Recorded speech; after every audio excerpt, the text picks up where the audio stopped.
इस ससुराल में बहुत खुश थी।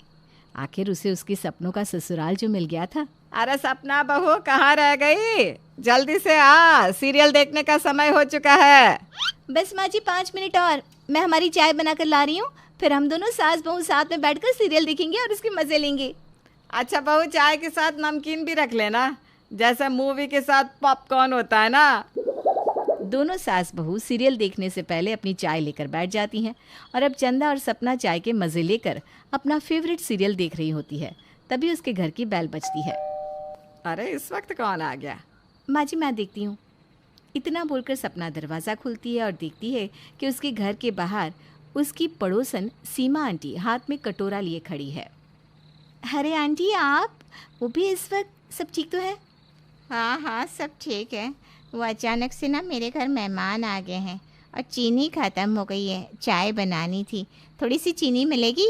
हाँ हाँ क्यों नहीं मैं अभी ला कर देती हूँ, जब तक आप माँ जी से बात कर लीजिए। इतना बोलकर सपना सीमा के हाथों से कटोरी लेकर किचन में चीनी लेने के लिए चली जाती है। वहीं दूसरी ओर सीमा चंदा के पास बैठकर उससे बातें करने लगती है।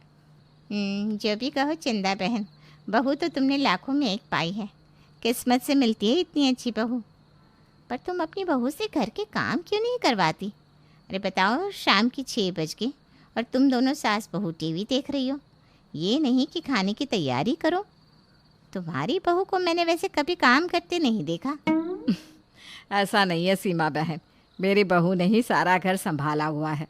ये चाय भी तो उसने बनाई थी। अगर तुम 10 मिनट पहले आती तो तुम्हें किचन में ही मिलती। और रही खाने की बात, तो मेरे बेटे सुनील का फ़ोन आया था। उसने बोला कि आज वो खाना बनाएगा। हे भगवान चंदा, तुझे शर्म नहीं आती? बहू की होते हुए बेटी से घर का काम करवाती हुई। बेचारा उस दिन छुट्टी वाले दिन भी मैंने देखा था, कैसे घर की सफाई कर रहा था। अब मैं क्या बोलूं, दोनों बाप बेटे ना एक जैसे ही है। ये लो, बहू भी आ गई तुम्हारी चीनी लेकर। क्या बात है बहू, तुम तो बहुत जल्दी चीनी लेकर आ गई। पहले से ही चीनी निकाल कर बैठी थी क्या? आंटी जी चीनी ही तो देनी थी, और रसोई कोई ज़्यादा दूर थोड़ी ना है। वैसे आप जल्दी से जाइए, आपके मेहमान आपका इंतज़ार कर रहे होंगे ना। सीमा चीनी लेकर अपने घर चली जाती है। कुछ देर बाद सुनील अपने पिता अरविंद के साथ हाथों में सब्जी लेकर आता है और घर आते ही सबसे पहले कपड़े बदलकर रसोई में चला जाता है। रोज घर की औरतों के हाथों का खाना खा खा कर मैं और पापा तो परेशान हो गया है। इसलिए आज हम दोनों बाप बेटे मिलकर कुछ अच्छी चीज़ें बनाएंगे। तो इस घर की औरतें ऑर्डर देना शुरू करें प्लीज़। हाँ, जब तुम्हें कुछ अच्छा या बाहर का खाना खाना होता है तब माँ का और बीवी के हाथ का खाना अच्छा थोड़ी ना लगता है। और वैसे भी खाना बाद में बनाना। इस घर की लाडली बेटी परी स्टेशन के बाहर इंतज़ार कर रही है, जाकर उसे पहले लेकर आओ। बेचारी को गाड़ी ही नहीं मिल रही है। क्या परी अभी तक स्टेशन पर ही है? पापा आप देख लेना यहाँ पर, मैं परी को लेकर आता हूँ। ऑफिस से आने के बाद भी सुनील और अरविंद रसोई में लग जाते हैं। पर जैसे ही सुनील को पता चलता है कि उसकी बहन स्टेशन पर उसका इंतज़ार कर रही है, तो बिना किसी देरी के वो अपनी बहन को लेने के लिए निकल पड़ता है और घर आने के बाद एक बार फिर से खाना बनाने में लग जाता है। कुछ देर बाद सभी एक साथ खाने के लिए बैठते हैं। तभी चंदा की बहन चंदा को वीडियो कॉल करती है। प्रणाम जीजी, का करत हो? बहू के आने के बाद तो बहन को भूल ही गई। परी बिटिया कहाँ है? ओके, ब्याह कब करोगी? हमों के लिए एक लड़का देखे हैं। अरे छोटी, अभी तो तेरी भांजी पढ़ाई कर रही है। अभी मैं 3 साल उसकी शादी नहीं करूँगी। और देख, हम सब बैठकर साथ में खाना खा रहे हैं और आज का खाना तेरे जीजा और भांजे ने बनाया है। अरे मोरी मैया, जीजी तुमको शर्म नहीं आती अपने बेटे और पति से काम करवाते हुए? और तुम्हारी बहू क्या कर रही है? उसको काहे इतना सर पर चढ़ा रही हो? बहू बेटी के होते भला घर के मर्द काम करे, ये शोभा नहीं देता। मौसी जी, हमारे घर में तो वैसे भी शोभा नाम का कोई है ही नहीं। और अगर आपको मेरे और पापा के हाथ का खाना खाना है तो आपको यहाँ आना पड़ेगा। वहाँ पर जलने से कुछ नहीं होगा। वैसे भी मुझे और पापा को घर में काम करना अच्छा लगता है। हमारे होते हुए हमारे घर की औरतें सारा दिन नौकरों की तरह क्यों काम करें? अच्छा मौसी, हम बाद में बात करते हैं। माँ फ़ोन रखो ना, खाना खाते हैं। हाँ तो खा लियो, हम कौन सा रोके हैं किसी को। और जीजी हमारी बात ना गांठ बांध लो, ये सब ठीक ना करे तो तुम अच्छा रखत है फोन। चंदा की बहन चंदा को भड़काने की काफ़ी कोशिश करती है, पर चंदा अपनी बहन की बातों पर ध्यान नहीं देती और फ़ोन रख देती है। जिसके बाद परी अपनी माँ से कहती है, माँ आप ना अपने घर की बातें मौसी को मत बताया करो, क्योंकि वो हमारे घर में फूट डालने की कोशिश करती है।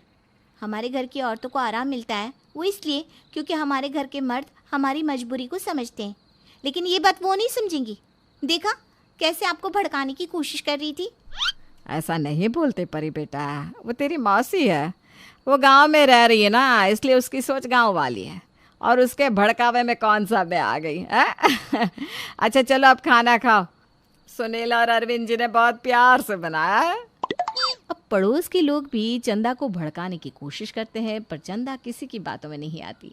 पूरा मोहल्ला और रिश्तेदार चंदा के परिवार से जलता था, क्योंकि चंदा के घर में औरतों की इज्जत बहुत ज़्यादा होती थी।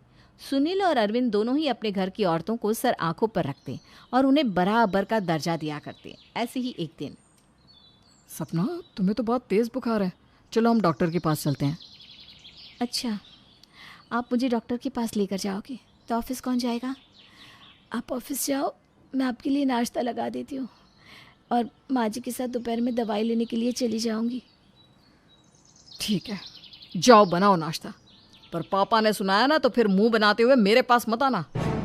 सुनील सपना को घर के काम करने से रोकता है, पर सपना नहीं मानती और रसोई में जाकर काम करने लगती है। और जब अरविंद को इस बारे में पता चलता है तो वो सुनील पर ही नाराज़ हो जाता है। सुनील ये मैं क्या देख रहा हूँ, बेचारी बहू बुखार से तड़प रही है, तेरी माँ के पेट में दर्द है, परी बेचारी अपने कॉलेज जा रही है और तू ऑफिस के लिए तैयार हो रहा है। इतना भी नहीं हो रहा तुझसे कि तू नाश्ता बना ले। एक काम कर, तू माँ और सपना को लेकर डॉक्टर के पास जा, घर के काम और खाना मैं बना लूँगा। पापा रहने दीजिए ना, आप दोनों क्यों छुट्टी कर रहे हैं? आज कॉलेज की छुट्टी मैं कर लेती हूँ और घर के काम भी मैं कर लूँगी। कोई ज़रूरत नहीं है छुट्टी करने की बेटा, तुम अभी अपने करियर पर ध्यान दो। अभी अपने करियर पर ध्यान दोगी तो भाई की तरह आगे निकल पाओगी। और तू नालायक होता जा रहा है, सुना नहीं तूने मैंने क्या कहा? सारा काम मैं कर लूँगा, तू अपनी माँ और बहू को डॉक्टर के पास लेकर जा। अरविंद के कहने पर सुनील अपने ऑफिस में छुट्टी की अपील डाल देता है और माँ और सपना को डॉक्टर के पास ले जाता है। वहीं दूसरी ओर अरविंद अकेले ही घर का सारा काम करता है और अपने घर की औरतों के लिए खाना भी बनाता है। तभी वहाँ एक बार फिर से सीमा आ जाती है और अरविंद को घर का काम करता देख उससे कहती है, अरे भाई साहब, इस घर की औरतें कहाँ चली गई? कहीं ऐसा तो नहीं कि इस घर में औरतों का राज चलता है? मैं जब भी देखती हूँ आपको और सुनील को ही घर के काम करते हुए पाती हूँ। इस घर की औरतों को कुछ आता जाता नहीं क्या? थोड़ा इस घर की औरतों से भी काम करवाओ। बताओ तो ज़रा कैसी बेशर्म औरत है इस घर की। सीमा बहन थोड़ा सोच समझ कर बोलो, तुम भी एक औरत हो, औरत की तकलीफ समझो। मेरी बहू और बीवी की तबीयत ठीक नहीं है, सुनील उन्हें डॉक्टर के पास ले गया है। ऐसी बीमार हालत में भी वो दोनों घर के काम करेंगे, और हम मर्द के होते हुए भी अगर ऐसी हालत में उन्हें काम करने दें तो हम मर्द किस काम के? हमें तो चुल्लू भर पानी में डूब मर जाना चाहिए। अरविंद भाई साहब, मैं तो चंदा बहन से मिलने आई थी, पर आपको घर के काम करते देखा तो अच्छा नहीं लगा। मैं तो आप ही की तरफ से बोल रही थी, पर आप तो उल्टा मुझे ही सुना रहे हैं। भलाई का तो ज़माना ही नहीं रहा। हमें ऐसी भलाई की ज़रूरत नहीं है जो हमारे घर को तोड़ दे। चंदा अभी घर पर नहीं है, जब आएगी तब मिलने के लिए आ जाना। अरविंद सीमा को मुंह तोड़ जवाब देता है। अरविंद की बातें सुनकर सीमा को बहुत गुस्सा आता है और वो अपना मुंह टेढ़ा करके अपने घर चली जाती है।